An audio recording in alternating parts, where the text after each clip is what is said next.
Hello everyone and welcome back to my channel Edmond Mindaros, and for today's quick tutorial and I'm going to show you guys on how to resolve the error message 0x80073D27 that you're experiencing when attempting to install gaming services in the Microsoft Store on your Windows 11 or Windows 10 computer. Kung paano ba natin ito i-fix, and without further ado, and let's go ahead. So all you have to do is to open up on the search menu. And then dito sa search for apps, ay kailangan mo lang i-type dito yung command keyword na WS reset. Ayan. So makikita mo kaagad dito yung WS reset. And then next ay click mo lang dito yung open. So this procedure is a troubleshooting tool which is used to reset or clear the Windows Store without changing the account settings or deleting installed apps. Okay? So, kaya ginagawa natin ang command keyword na to na WS reset ay para mag-back to default settings ito, Microsoft Store. Okay? So, once nagawa na natin, in hope na na-resolve yung error.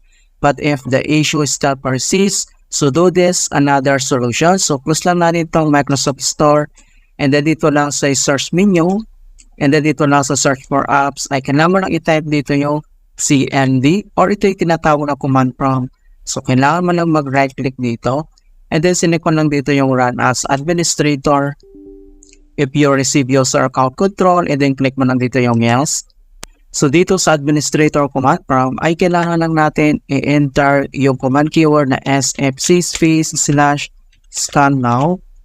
So, one word yung /scan now and all small letter lahat, and then press mo lang yung enter. And makikita mo na dito na beginning system scan.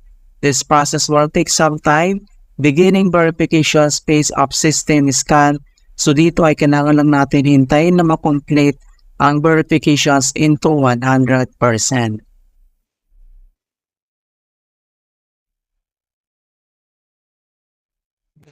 And finally, makikita mo na dito na verifications 100% complete.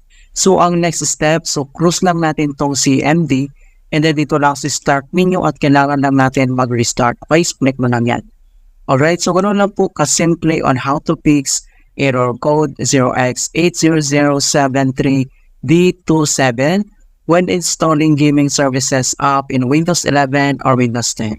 And please don't forget to like this video and subscribe to my channel for more quality content. Thank you guys, and see you in my next tutorial.